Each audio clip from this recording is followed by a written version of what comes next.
வணக்கம் நண்பர்களே. திமுகல திருமதி கனிமொழிக்கு ஒரு மாநிலத்தில் ஒரு பதவி கிடைக்கும்னு எதிர்பார்ப்பு இருக்குங்க. கிடைக்கும்னு எதிர்பார்க்கறாங்க.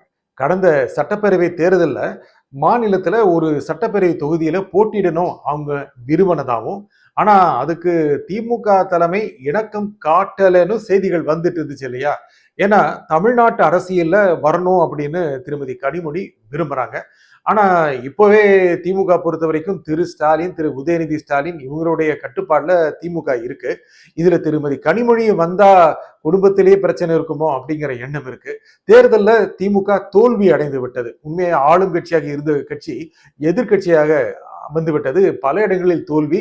சென்னை கோட்டை தகர்ந்து விட்டது. இந்த சமயத்துல தான் எப்படியாவது திரு விஜயை முதலமைச்சர் ஆக்கிவிடக்கூடாது, அவர் வந்து உட்கார்ந்துடக்கூடாது அப்படிங்கிறதுக்காக திமுக தரப்பில் எப்படியாவது எடப்பாடி பழனிசாமியை முதலமைச்சர் ஆக்கலாம் அப்படின்னு திரு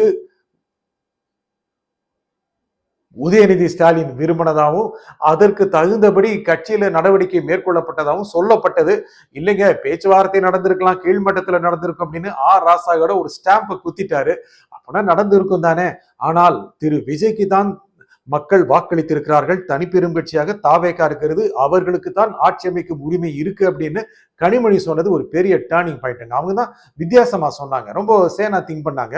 ஆமா, ஆட்சி அமைஞ்ச பிறகு திரு விஜய் கடுமையா விமர்சனம் பண்றாங்க. ஐயா, நீங்கள் தான் முதலமைச்சர் என்று தெரிந்து ஆட்சி செய்யுங்கள் அப்படின்னு சொல்றாங்க. இதெல்லாம் கடுமையான விமர்சனம் தான்.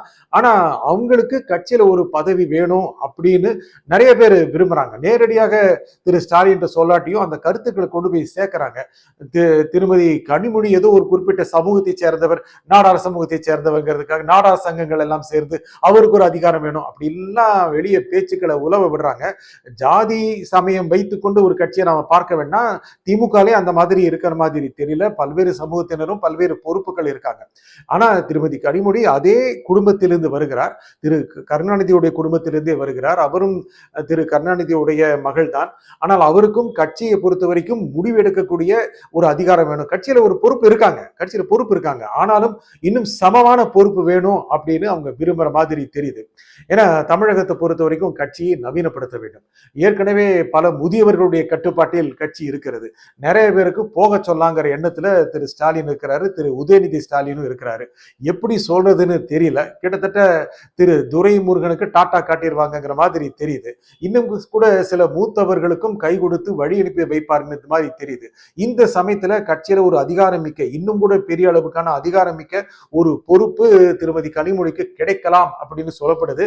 அது மட்டும் இல்லாம கிடைக்கணும் அப்படின்னு கட்சியில குரல்கள் எழுது. ஏன்னாங்க இப்ப மட்டும் அவங்க சொல்றதை கேட்டுக்க மாட்டாங்களா என்ன? திரு ஸ்டாலின் தேர்தல் முடிவுக்கு பிறகு திருமதி கனிமொழியும் திரு உதயநிதி ஸ்டாலினும் கூப்பிட்டு தானே பேசினாரு.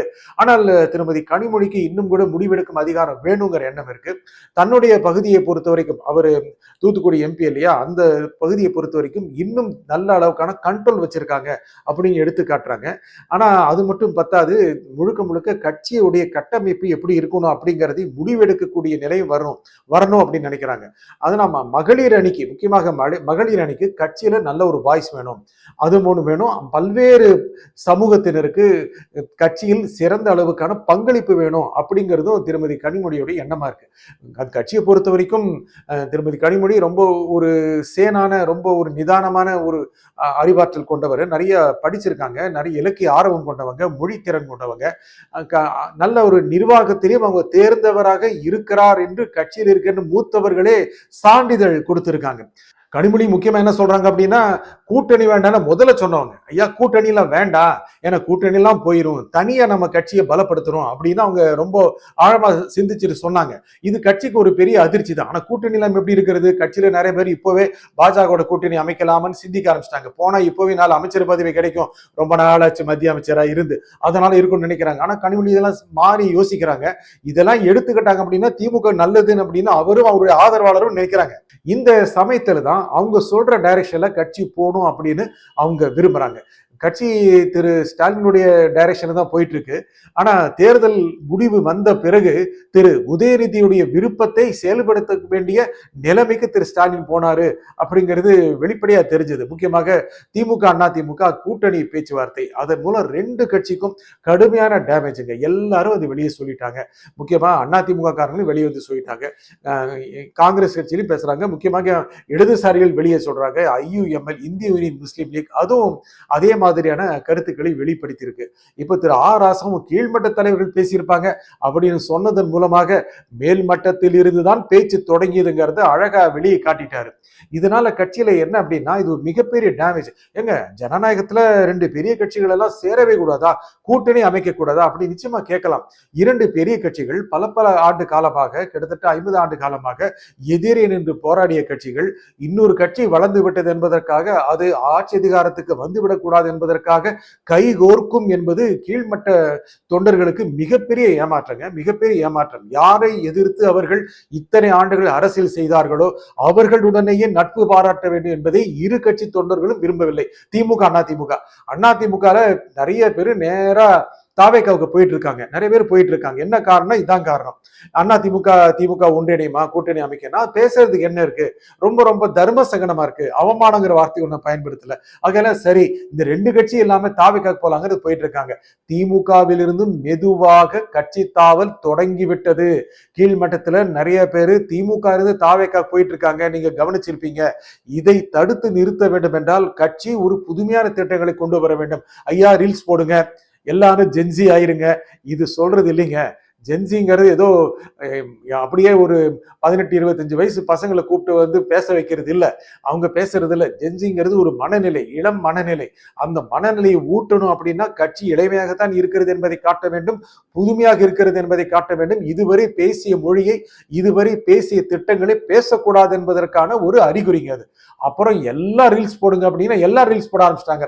சரியா ஷார்ட் கூட வைக்க மாட்டேங்கிறாங்க. வச்சு என்ன வேணாலும் பேசுறாங்க. மக்கள் மாத்திட்டாங்க. அந்த ரீல்ஸை வச்செல்லாம் ஓட்டு போடலைங்க.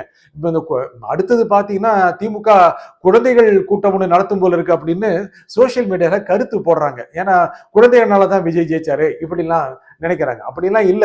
மக்கள் மனநிலை மாற்றிடும். ராசா பேசினாரு, நல்ல கன்ஸ்ட்ரக்டிவான விஷயங்களை வச்சாரு. முக்கியமான ஒரு பேச்சாளர், அவரு நல்ல சிந்தனையாளர் தான். ஆனா அது பேசுறது மூலமாக என்ன சொல்லிட்டாரு அப்படின்னா, திரு விஜய் திருச்சி பேச்சுல பேசுறதுக்கு மறுப்பு சொன்னார்.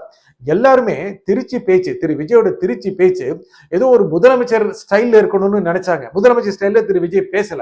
ரொம்ப மாடர்னா, ரொம்ப ஸ்டைலா, ரொம்ப சாதாரணமா, எல்லோருக்கும் புரியுற மாதிரி, எல்லாருக்கும் சமமானவரா அவர் வெளிக்காட்டுட்டார்ல.